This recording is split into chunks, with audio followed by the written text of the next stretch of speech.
Hey everyone, मैं हूँ शुभी और आप देख रहे हैं ग्लैम अप।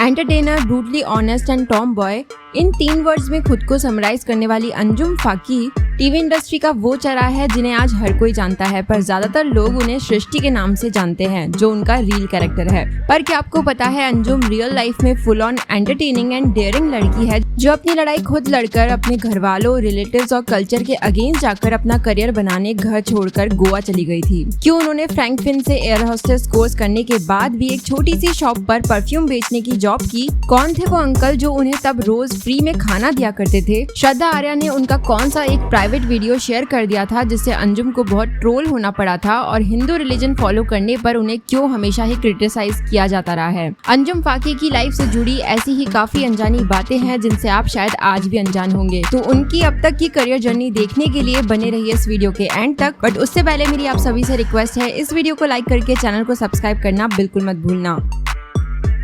अंजुम फाकी का जन्म 12 सितंबर 1989 को रत्नागिरी, मुंबई की एक छोटी सी जगह की एक कंजर्वेटिव कोंकणी मुस्लिम फैमिली में हुआ था, जहां लड़कियों को ज्यादा फ्रीडम नहीं दी जाती थी और जो बोल दिया जाता था वो ही करियर चूज करना पड़ता था। और अंजुम तो इतनी आज्ञाकारी थी कि घर में किसी गैर मर्द के आने पर सामने नहीं जाती थी, बुर्का पहनती थी और दिन में 5 बार नमाज भी पढ़ती थी। इतना ही नहीं, यदि उन्हें बैठने को बोल दिया जाता तो बैठ जाती और खड़े होने को बोलते ही खड़ी हो जाती। पर उनके फादर कमलुद्दीन फाकी हमेशा से अपने बेटियों की पढ़ाई को लेकर सीरियस थे। बट उनकी माँ सुल्ताना फाकी थोड़ी डरती थी और कहा करती थी कि लड़कियों को समाज के अकॉर्डिंग एक दायरे में ही रहना चाहिए। वहीं उनके दादाजी भी कंजर्वेटिव सोच के थे और टीवी देखना तो दूर, घर में टीवी आने के भी खिलाफ थे। इतने खिलाफ कि क्लास 8th में आने तक अंजुम ने टीवी की शक्ल तक नहीं देखी थी। पर जैसे ही क्लास 9th में आने पर उनके फादर घर में टीवी ले आए तो अंजुम के दादाजी 2 साल तक उनके घर ही नहीं आए। अंजुम बचपन से नौटंकी तो थी, पर एक्टिंग के कीड़े के बारे में उनके घर वालों को कभी उन्होंने भनक तक नहीं लगने दी। पर जिसके नाम का मतलब ही स्टार हो, वो स्टार बनने से पीछे कैसे रह सकती थी? अपनी स्कूलिंग मुंबई के ही एक प्राइवेट स्कूल से करने के बाद आफ्टर 12th उन्होंने फ्रैंकफिन से एयर होस्टेस कोर्स ज्वाइन किया था, पर रिसेशन की वजह से उन्हें कोई जॉब नहीं मिली। बट अपनी ट्रेनिंग का फायदा उठाते हुए उन्होंने एक इंस्टीट्यूट में skill and personality development classes लेना शुरू कर दिया और उससे मिलने वाली सैलरी जोड़ना भी। साल 2009 में जब वो बस 19 साल की थी, तभी उन्होंने अपने घर पर बोल दिया था कि वो पढ़ाई छोड़कर मॉडलिंग करना चाहती है। और ये सुनते ही तो जैसे उनके घर में भूकंप आ गया था और उन्हें बोल दिया गया कि यदि शोबिज इंडस्ट्री ज्वाइन करनी है तो ये घर छोड़ दो। और अंजुम सच में अपना बुर्का उठाकर बैग पैक करके बिना बताए घर छोड़कर चली गई। तब उन्हें पहले शूट का ऑफर गोवा में मिला था और उनकी माँ को लगा कि ना तो इसके पास पैसे हैं, और जब इसे ईस्ट और वेस्ट मुंबई तक का रास्ता नहीं पता तो ये कहाँ जाएगी, अपने आप घर ही आना पड़ेगा। पर ऐसा नहीं हुआ। वो ऑफर था एक बिकिनी शूट का और अंजुम ने वो शूट करवा लेने के बाद अपने घर पर बोल दिया था कि कुछ ही देर में उनकी बिकिनी में फोटोज गूगल पर आने वाली है। और ये सुनते ही उनके घर वालों ने उनसे पूरे 1 साल तक बात करना ही बंद कर दिया था। अंजुम ने तब अपनी सेविंग से कुछ दिन का वक्त इजीली काट लिया और फिर मुंबई के एक परफ्यूम शॉप पर सेल्स एग्जीक्यूटिव की जॉब करने लगी और रोज बांद्रा से अंधेरी शाम को ऑडिशन देने भी जाने लगी। अपने उन स्ट्रगलिंग डेज के दौरान उन्होंने कभी अपने घर पर पेरेंट्स से हेल्प नहीं मांगी और उनके पास पैसे नहीं होने के बाद भी कार्टर रोड के एक फूड जॉइंट पर एक अंकल उन्हें रोज फ्री में वेज पुलाव खिलाया करते थे। खैर, सेविंग्स करके अंजुम ने इलान मॉडल एजेंसी ज्वाइन की और जब उन्हें मॉडलिंग ऑफर्स मिलने लगे और कमर्शियल्स भी, तो उनके पेरेंट्स उनके करियर को समझने लगे और टीवी इंडस्ट्री में ट्राई करने को भी उन्हें सपोर्ट किया। और आज उन्हें टीवी पर देखकर वो बहुत खुश भी होते हैं और उनकी माँ आज उन्हीं के साथ मुंबई में रहती है।